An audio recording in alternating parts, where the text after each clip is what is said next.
And welcome back, everybody, to another episode of MLB DFS Quick Hits, your Friday, June 4th edition. We got a 15-game slate on tap for you, all 30 teams in action on a Friday. Hopefully the weather holds on as it looks for now. Little rain in New York, little rain in Philadelphia. Looks like we should be okay barring something crazy. You can find me on Twitter at BDentric. If you want to join the free fantasy DJ and Slack chat, just hit me up there with your email address. We'll take care of you in that one. Also, if you give a rating review on iTunes for the podcast, MLB DFS Quick Hits, I would tremendously appreciate that. My written content 5 days a week at RotoBaller.com, Monday, Wednesday, Friday, the premium values article. If you'd like to become a premium member at RotoBaller, $69 for the rest of the baseball season. Use promo code Bubba for an extra discount. It gets you season-long and DFS content. All the goodies there. Also, check out the RotoBaller YouTube channel where you can watch this show live as I record and watch it later on record as well. Subscribe, like, and share all the goodies there. Before we get started, we only have like 5 totals, so we're not going to go over those because there's lots of pitching changes already, which might have more of during the day on Friday. Also, I'm going to tell you the pitchers I am into on this slate, the ones I'm targeting, and then I'm going to kind of just go game by game with the hitting, the ideas I have for the bats in those games. Some I won't like, some I will, because there's so many players. The player pool's so deep, so many lineup issues. Going player by player is going to take forever on a 15-game slate. If you have specific player questions, ask me on Twitter or ask me in the Slack chat. I'll help you out there. That's not a problem. It's just I'll be just running. I could probably spend 10 minutes on the outfield. So we have a ton of options on the slate. And the whole point of Quick Hits is to get you out of here in 20 to 30 minutes. So if I can make this quick as possible, good for everybody. First Look podcast, get you started and go from there.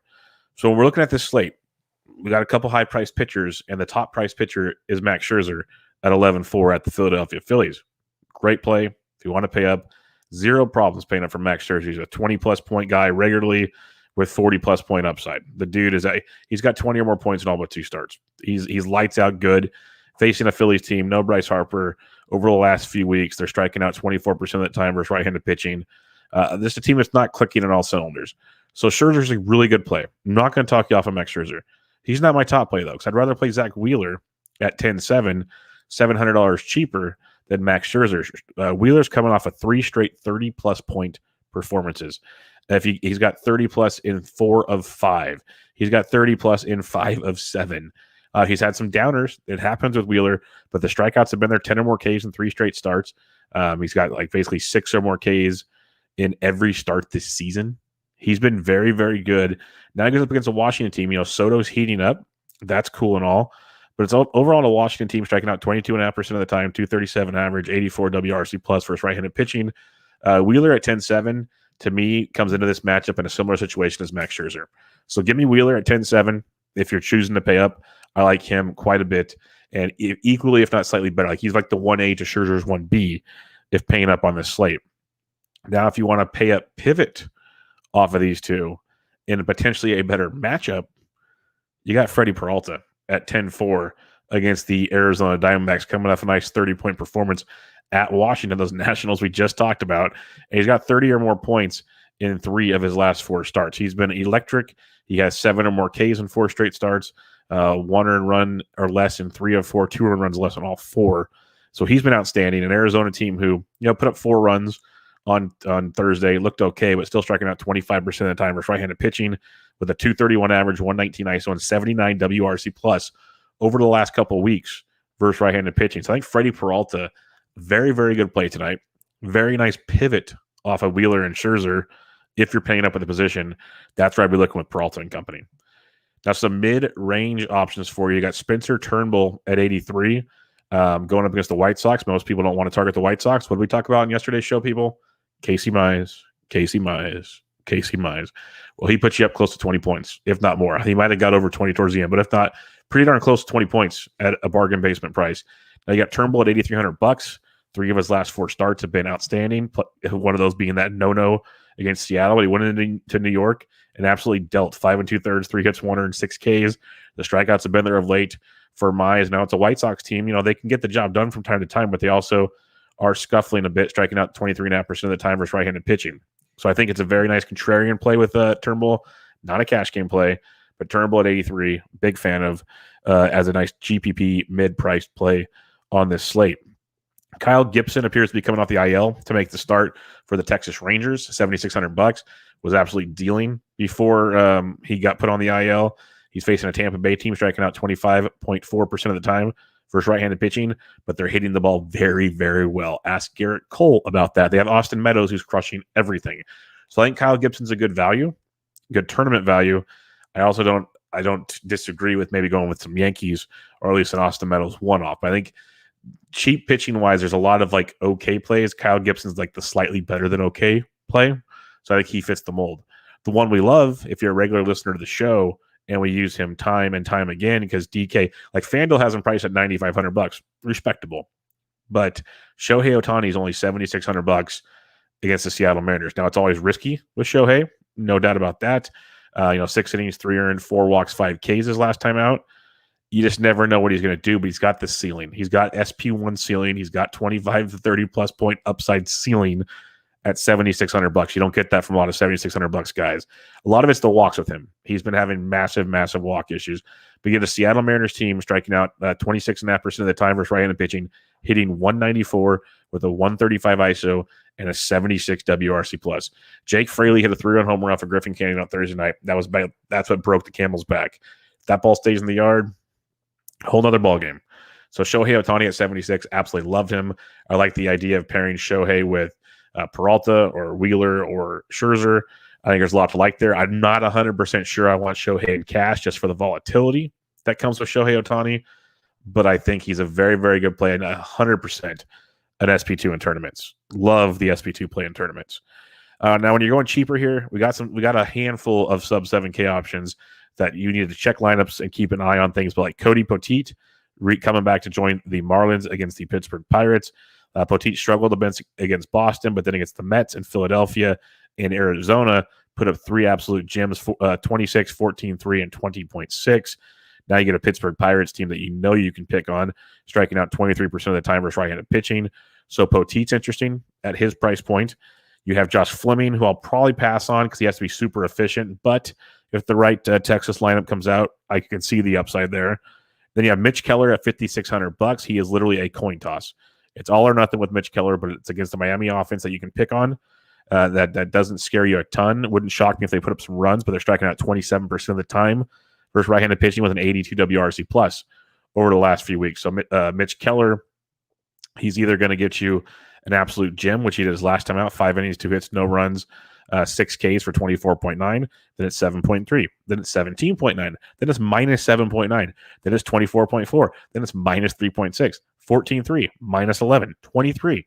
So it's literally every other start, it's good or bad. You don't know which Keller you're going to get, but in a tournament at 56 against the Miami Marlins, there's definite tournament appeal there. Lastly, Brad Keller, if you're feeling really frisky at 55 against Minnesota, Keller changed his pitch mix up. He's been much, much better of late. So I could see that being a tournament appeal. But bottom line, you're going to want one of the guys up top. You got Scherzer and Wheeler. I prefer Wheeler over Scherzer, especially with the $700 discount. I love Peralta as a pivot off the two. I probably have Peralta above those two personally. I think he's the better play at 10-4. You save some cash in a better scenario. So that's where I'm standing on that one. And then you have Turnbull, Shohei. Love Shohei. Like if I have to make one lineup, give me Peralta and Shohei. That's where I'm going. Then you got Poteet, Fleming, Keller. Those are your punt plays. So I'm trying to stick with the big dogs up top, sprinkling in some Turnbull, Shohei, and maybe Kyle Gibson if you really need to. But it's the Shohei Peralta show for me for the most part. All right, let's go game by game, talking up some bats for you real quick. 15-game slate. Some of these teams we're not going to want much of. Some we will. Let's start with Miami at Pittsburgh. Again, you have Poteet versus Mitch Keller. If you believe the bad Mitch Keller shows up, you got Garrett Cooper, who's swinging it really well. You have Corey Dickerson, the left-handed bat there. Jazz Chisholm is always a great play, even if you don't think Keller's going to be like Jazz Chisholm's a one-off. If you so please. I'm not in love with this stack, but I could see it being contrarian. It's not a full stack. It's more like a Chisholm one-off or a Chisholm Cooper combo, like a two-man, maybe Dickerson at the most. Pittsburgh side of things, you got Adam Frazier leading the league in hits. Reynolds is heating up. He went deep again on Thursday. Gregory Polanco is always a tournament viable play. I'm not looking to stack against Poteet, but one-offs are there. For the most part, though, I'm probably crossing Miami-Pittsburgh off outside of a Jazz Chisholm one-off. That's kind of where I'm at there. Washington, Philadelphia, love both pitchers here. 15-game slate, I don't think you need to get too cute. Like if you want to get a couple one-offs because Washington, Scherzer will give up some homers, sure. For the most part, I'm just going to pass on Washington, Philly. If you're looking for one-offs, though, Brad Keller's affordable and has had some success, and Odubel Herrera is $3,200, hitting with some power of late. He's taken Scherzer deep a couple times in his career, so Odubel Herrera would be a nice one-off, cheap option if that's your angle in that game. Again, 15-game slate, you don't have to get super cute in this one. Cleveland, Baltimore. You have Mejia opening up with Morgan following, and then you have Aiken starting for Baltimore. Cleveland side of things, Ahmed Rosario swinging it well, and he's got the left. He's facing the lefty Aiken. You got Jose Ramirez. One of my favorite plays at $3,300 is Harold Ramirez singing a really, really good bat for the Cleveland Indians. So you can get some nice value there in that game. Baltimore side of things, though, you got the opener, bullpen. Always I'm a fan of Mullins. Always a fan of Santander's value, but Mountcastle swinging it really well. DJ Stewart in a tournament swinging it very well. So you got some nice tournament appeal with Baltimore. They're one of those kind of cheaper tournament stacks I don't mind. Like you could legit probably get like a Peralta Wheeler combo, make a Baltimore stack with there's a couple other cheap stacks we're going to talk about and be okay. I'm not saying it's a must, not saying it's the best thing to do, but Baltimore gives you some very solid upside value because they're in Camden Yards. They're not in Cleveland. So there is some serious appeal with some Baltimore action on this slate. Boston at New York, the battle of the rivalry, a 4.5-hour baseball game probably. It's Eovaldi versus King. Right now, Devers is outstanding. Both these teams are kind of priced down a bit, which is very, very nice. So if you're on the Boston side of things, you can target King, and it's going to be King in the Yankees bullpen. Yankees bullpen's pretty good. So that's what makes it hard to target Boston in this game. If you want Devers and you want to bring like a hot Renfroe or some other guys, sure. I'm more interested on the Yankee side of things, especially the value. You got your Schiller's super cheap. Andahar went deep again on Thursday. He's basically like 2,600. There's a lot of value to be had on both sides. Part of me just wants to cross this game off because of potential rain and just the headache of the bullpen game. But both these teams are going to put up offense. So if you want to get some of the value in this game, that's where I would lean. Outside of Devers, he's not cheap, but he's worth 4,700. He's cheaper than he should be. Let's put it that way. So don't mind Devers in that scenario at all. All righty then. Houston at Toronto in Buffalo, New York. You have Ryu, Greinke, two decent pitchers. We all know I target Greinke as often as possible. Toronto's expensive. Toronto's very expensive. Toronto's also very, very good. So they're one of those teams I don't mind stacking, especially because most people won't stack against Greinke. So you'll get Toronto at some value, like Simeon's on fire, Vladito's on fire, Bichette's on fire. But like Grichuk and Gurriel are affordable. You got Teoscar Hernandez. Maybe Rowdy Tellez gets in there at DH as a nice cheap option.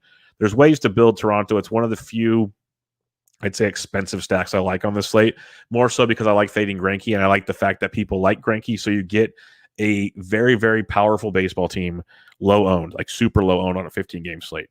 Houston side of things, I'll pretty much pass fading Ryu. If you want to go there, sure. It's just not for me on a 15-game slate, at least not at this point in time. Let's see what the lineups come out and more happens. But right now, first look, this is where I am sitting at this moment. Dodgers at the Atlanta Braves, Urias versus Anderson. Two really good pitchers. Really doesn't make me want to target many bats here. Like you can get some discounts with the Dodgers if they throw out like a Beatty out, or even Lux is affordable. Kyle Seager, Corey Seager's traveling with the team, so maybe he comes back soon. There'll be values. Bellinger's heating up. He's not a value, but if you want to go Dodgers, they're always in play because their offense is just so damn good. Like they are that good. I'm just not there against Ian Anderson because I respect Ian Anderson. Thing is, the Braves bullpen's very bad. So if somehow they work the pitch count up or he gets out early, you could have some fun with that for sure. Flip side, Atlanta, Acuna's on fire. Albies is swinging it really, really hot. You have Riley, Swanson, a lot of guys that can hit left-handed pitching well. I just respect those pitchers enough to not really go all in on a 15-game slate on this one. Tampa Bay at Texas, we have Kyle Gibson versus Josh Fleming. Lefty Fleming, you could go Adolis Garcia, still pricier than he was before Coors, but still not pricey enough. So you got him, you got like Solak, IKF, some of those options there versus Fleming. Plus Fleming, he's got to be super efficient or he's going to be out after like 4 innings. So then you got Ray's bullpen, which is good. So Texas is a tough one to pinpoint in this game as well. Gibson's been very good. Meadows is up to $5,900. He's worth it as a one-off. I'm not really looking to stack Tampa Bay though. If you want to go like a Meadows with a Wendell, maybe a Margot, stuff like that. You can just not lean in a Tampa Bay stack just yet. Like they're swinging it really, really well, but they're not as consistent as we like. And traveling, all that good stuff from New York to Texas, I'm going to sit out on that one. But we'll see. We'll see. Maybe they put out a lineup that tickles my fancy. And I'm like, okay, I got to get some. And maybe Kyle Gibson gets scratched and it's a Texas bullpen game because Texas bullpen's one of the worst in all baseball. Well, then we're back on Tampa Bay. And maybe we find out Gibson off the IL is only going to throw 60 pitches. Well, we're back on Tampa Bay. So a few things we got to find out as the game goes on Friday. Arizona at Milwaukee. We love the stack on Thursday. It played off pretty well. We love it again tonight. Not the Arizona side, though, because we like Peralta, but Peacock making the start for Arizona. Give me all the Milwaukee bats we can. It sucks Colton Wong left injured on Thursday, but Urias came in, hit a home run or two, so he's feasible. We still like Avi. Yelich is slowly heating up. If you're going a full stack, Vogelbach is very, very affordable. Adames is swinging it well, so there is definitely some. Omar Narvaez is always in play. So Milwaukee's one of the stacks I like more than others on this slate. Detroit, Chicago White Sox, Turnbull, Keuchel. I'm not looking to attack Turnbull. If you are, Moncada is probably one of the hotter hitters in their lineup. Grandal went deep on Thursday. He's a guy you can target as well. He's a little cheaper than Yermin Mercedes. But as a whole, not looking to really target. And Jake Lamb's affordable. So if you want like a Moncada, Grandal, Lamb, they're like the 4, 5, 6 or 5, 6, 7 hitters. It's a cheap Chicago stack. You can go that route if you want. But Detroit, on the other hand, Keuchel limits damage. It's very frustrating.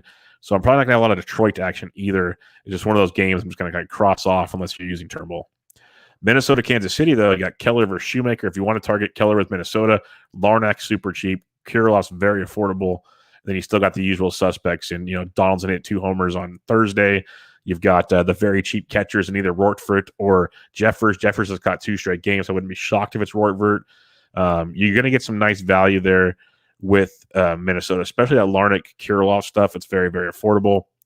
But give me some more Kansas City tonight. We loved them on Thursday. They got the job done. They're facing Shoemaker, who is a massive pitch. Like he gets like 2 strikeouts a game. Like it's bad. It's straight pitch to contact action there with Shoe. So give me some Royals. Salvi 2 homers on Thursday. Go back to the Salvi well. Whit Merrifield, Benintendi's heating up. There's a ton to like. Dozier went deep. Soler, maybe if you're going super deep in stacks, but there's a ton to like in that Kansas City stack. I forgot the Milwaukee stack. JBJ is super cheap, and he went deep on Thursday. So he's a value piece of that stack if you want him. But Kansas City, one of my favorite stacks, again, on this slate. Cincinnati at St. Louis, Luis Castillo, Kwang Hung Kim. I'm good with both bats on this one. I love Luis Castillo. It's disappointing. I hope I'm wrong, but give me those Cardinals bats. Carlson's very affordable. Edmonds actually cheaper. The DK priced the Cardinals as if Castillo is still good. That's the beauty. Like Edmund was $5K on Thursday. He's 44 on Friday. He's stealing bags. He's getting the job done. Carlson, Goldie had the day off. He should be back. You have O'Neill swinging it well. Arenado swinging it well. I love a Cardinal stack in this one. Keep attacking Castillo. But you can bring it back. Winker versus lefty, I don't care. You got Castellanos. India's swinging it well. Suarez loves facing a lefty. This is a potential game stack in Cincinnati and St. Louis. So see what the lineups put out there, and you can definitely – like Carlson's way too cheap. There's a couple other cheap pieces to make the values work out with the expensive pieces in that game. Coors Field, Oakland at Colorado, Frankie Montas, John Gray. Obviously, I'm not going to use those 2 pitchers in Coors, but you wouldn't be shocked if they got it done just because that's the way it's going lately. But give me some of the Colorado bats. Like I love what McMahon's doing. Love the value of Daza hitting second at 3K. Overall, just they Rogers, Fuentes, they always spit out value that shouldn't be there. So check that lineup. The Oakland side of thing, Tony Kim's very affordable. So is Seth Brown. 2 very, very cheap pieces. Matt Olson's priced up. Still a great play in Coors Field. I wish they had the DH or they put Mitch Moreland in the outfield. He's $3,200, which is way too cheap for Coors Field. So I love Moreland if he's in the lineup. Just don't see it happening. So this is one of those games to definitely check the lineup because you're going to get some nice Coors value because both these teams have it with their usual lineups. We just got to see who makes the lineup on Friday. But some nice stuff to like in Colorado. Seattle at the Angels. Shohei Ohtani, Duggar, bullpen game for Seattle. So we love Shohei. If you want to fade him, go for it, but I'm not going to. I'm just going to suck it up, and he's my dude, and we're going to roll with him. Unless if I find out he's going to be chalky, well, then we'll talk about a Seattle stack in the Slack chat. But right now, Shohei, SP2, But the Angels bats against Duggar and the bullpen. Seattle's bullpen's not great. You got Jared Walsh, who can swing it well. Rendon's heating up. My buddy Keen Wong should be batting second for the Angels. He's 2,500. So there is some nice value with the Angels in this one. 2 more games to break down for you here. Cubs, Giants, Arrieta, Scott Kazmir, game stack. Game stack, late night, West Coast hammer, game stack. I love attacking Jake Arrieta. You get Wade for cheap. You have Crawford, who went deep on Thursday. Posey's always in play. Wilmer Flores, but you got like Duggar's cheap. Talkman's cheap. I love this Giants lineup. See what gets spit out. We can mix and match things and have a lot of fun here. Definitely like some more Giants. They put up 7 runs on Thursday. Wouldn't be shocked if we see it again on Friday. And then you got Scott Kazmir, spot start, and then Giants bullpen. The Cubs versus lefties is outstanding. Chris Bryant's a phenomenal play. Javi Baez, great play. Patrick Wisdom is a phenomenal play, and he's very affordable. I love a game stack here. Cubs, Giants, stack the whole thing up. Whole thing. Mets, San Diego, Blake Snell, Lucchesi, both left-handed pitchers you can target. So Machado, Tatis came back and had a monster game on Thursday. Don't even mind Rick Cronenworth versus the lefty. Maybe Tommy Pham comes back. Mix and match some good Padres against Lucchesi. But more importantly, it's so frustrating because the Mets have been so bad, but Lindor's heating up. You got Pete Alonso. Kevin Pillar's had good success versus Snell. There are avenues to try and target Blake Snell. I can't stand Blake Snell, so the Mets are in play. It's tough to stomach. I get it, but that's an angle to go on this slate. But favorite stacks here, Cubs-Giants. I love that game. Love Cubs-Giants, both sides of it. The A's, Colorado, St. Louis versus Castillo. Kansas City is a big stack for Shoemaker. Milwaukee versus Arizona, big stack as well. And then it's just kind of piecing a little bit. It's like Baltimore could be a good one versus Cleveland. And then Toronto versus Houston. That's where I'm looking. But that late night Cubs-Giants hammer is where I'm planting my flag. Hopefully we do well. It's a 15-game slate, so make multiple stacks, make multiple lineups, have some fun. Remember, Scherzer, Wheeler, Peralta, all very much in play. I think I rank them Peralta, Wheeler, Scherzer. I think Peralta is a phenomenal pivot off the main 2 targets. So another angle to go on that one. Turnbull, an interesting GPP play in the middle. Love Shohei Ohtani as my SP2. Kyle Gibson's okay. They got Petit, Fleming, Keller, and Keller. If you're getting really weird, if I'm making one lineup, it's Peralta and it is Shohei Ohtani. That's what I'm looking at. So we'll see how it goes. We'll see what lineups come out. We'll see what more news comes out to maybe change up our thought process, as this is a first look podcast.